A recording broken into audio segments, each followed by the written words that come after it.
धर्म की कला उसी के जीवन में आ सकती है जिसके पास सोचने की कला हो, जो समीचीन दिशा में, समीचीन धारा में अपनी सोच को लेकर के जा सकता हो, जिसका थॉट प्रोसेस, जिसका सोचने का फ्लो एक सकारात्मक दिशा में प्रवाहित हो।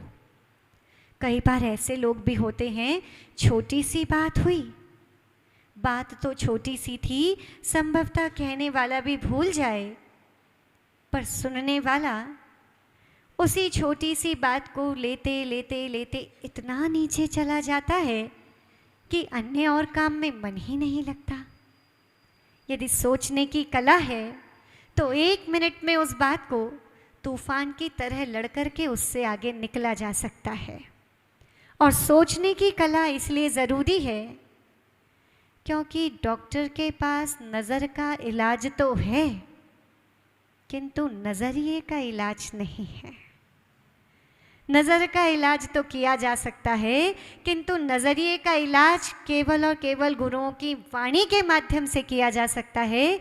नज़रिए का इलाज केवल अपनी सोच से किया जा सकता है। एक ही दृश्य को देख करके किसी के मन में सकारात्मक विचार भी आ सकता है, किसी के मन में नकारात्मक विचार भी आ सकता है। एक उत्तर से अपने आज के सेशन आर्ट ऑफ थिंकिंग की शुरुआत करते हैं। कल एक प्रश्न हमारे पास आया कि कहना तो आसान है कि सोच सही हो जानी चाहिए, सोचते भी हैं कि हमें किसी की बात का बुरा ना लगे, पर कोई कुछ कहता है, कोई कुछ कहता है, उस कोई कुछ कहते कहते में हम इतने कंफ्यूज हो जाते हैं और कई बार हमारा मन भी उलझ जाता है। आदिश्वर भैया भी कल ऐसा ही कह रहे थे कि आसान तो नहीं।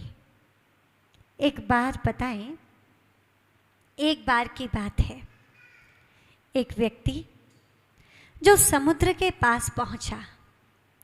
समुद्र में लगभग पूर्णिमा के समय की बात थी और पूर्णिमा के समय जो ज्वार भाटा आता है, कैसे लहरें उछल करके आगे की ओर आती हैं, वो व्यक्ति बड़ा आनंद ले रहा था। समुद्र के कुछ पास जाकर के खड़ा हो गया। लहरें आती, उसके पैर तक, नीज तक आती, घुटनों तक आती, बड़े आनंद ले रहा था।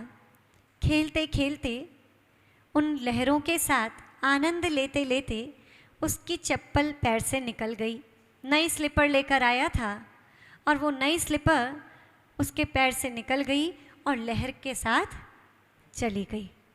अभी तक जो व्यक्ति आनंद ले रहा था चिल्ला करके गुस्से से कहने लगा, ये समुद्र है, चोर कहीं का, मेरी स्लीपर ले ली, मेरी चप्पल ले ली, और इरिटेट होता हुआ वहाँ से चला गया। तभी एक व्यक्ति वहाँ पर आया, वृद्ध व्यक्ति था। उस वृद्ध व्यक्ति ने समुद्र के किनारे पर एक बड़ा सा पत्थर ढूंढा, बैठ गया, दूर से ही समुद्र की ओर देख रहा था। तभी अचानक से बहुत तीव्र लहर आई और जब लहर पीछे गई तो बड़ा ही सुंदर मोती उस वृद्ध ने अपने पास पाया। उस मोती को देख करके खुश हुआ, ये मोती तो मुझे ढूंढने से भी कहीं नहीं मिल सकता, संभवतः सहस्र या लक्ष्य की इसकी कीमत होगी। ये सागर तो महादानी है, इसके गुण कहाँ तक गाऊं। उस सागर की प्रशंसा की, वो पंक्ति लिखी महादानी। पहले व्यक्ति ने लिखा चोर, दूसरे व्यक्ति ने क्या लिखा, महादानी। अब थोड़ी देर बाद एक वृद्धा माँ आई। उन्होंने देखा कुछ युवा वहाँ हटकेलियाँ कर रहे थे।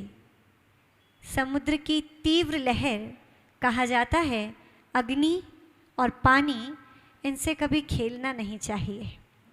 समुद्र की तीव्र लहर आई और एक व्यक्ति को अपने साथ बहा करके ले गई। वृद्धा माँ का उन युवाओं से कोई संबंध तो नहीं था, किंतु उनका वात्सल्य ही असीम था। उनके मुख से अचानक से निकल पड़ा, ये समुद्र है, हत्यारा है हत्यारा। उन वृद्धा माँ ने वहाँ लिख दिया हत्यारा। थोड़ी देर बाद उस समुद्र में कुछ बाइक्स चलती थी, कुछ लोग वहाँ पर गेम्स खिलवाते थे, वो लोग वहाँ पर आए। लोगों ने उन गेम्स का, उन बाइक्स का आनंद लिया, बैठ कर के अंदर समुद्र तक गए। वह व्यक्ति उस दिन बहुत अच्छा कमाता है और कमा करके आकर कहता है, ये समुद्र तो मेरा पालनहार है, पालनहार। वह व्यक्ति अब मिट्टी में उंगली से लिख देता है पालनहार। पहले व्यक्ति ने क्या लिखा था? चोर। दूसरे ने क्या लिखा? महादानी। तीसरे ने क्या लिखा? हत्यारा। और चौथे ने क्या लिखा? सब लोग लिख करके चले गए। इतनी ही देर में समुद्र की पीछे से एक लहर आई। उसको मतलब नहीं था कौन महादानी लिख रहा है, कौन हत्यारा, कौन पालनहार, कौन चोर। वो लहर आई, उस मिट्टी पर पड़ी और सारी ही चीज़ों को समेट करके अपने अंदर ले गई। उससे किसने क्या कहा, समुद्र को फर्क नहीं पड़ा। व्यक्ति का व्यक्तित्व समुद्र जैसा होना चाहिए। आप सही काम करते जाएं, उसके बाद कौन क्या कह रहा है इसकी परवाह करने की आवश्यकता नहीं है। पूज्य गुरुदेव कहते हैं, लोग क्या सोचेंगे। कई बार लोग कहते हैं ना, वो क्या सोचेंगे, लोग क्या सोचेंगे। बार बार मंदिर में आ रहा है, 4 बार प्रवचनों में आ रहा है, माता जी के पास आ रहा है, साधुओं के पास आ रहा है, वो क्या सोचेंगे। अब यहाँ पर अपनी सोच क्या बनानी है, लोग क्या सोचेंगे। यदि ये भी आप सोच लोगे तो वो क्या सोचेंगे। इसलिए जो उन्हें सोचना है उनका काम उन पर छोड़ दीजिए। यदि आप समीचीन राह पर हैं, सही मार्ग पर हैं, तो आपको विचलित होने की आवश्यकता नहीं। आप उसी समुद्र की तरह सही तरह से आगे निकलते जाइए। आपको किसी के बहाव में बहना नहीं है, आपको अपना बहाव ऐसा बनाना है, आपका पॉजिटिव फ्लो ऐसा हो कि आपकी पॉजिटिविटी के साथ लोग बहते हुए चले जाएं। आपको किसी की नेगेटिविटी के साथ बहने की आवश्यकता नहीं है।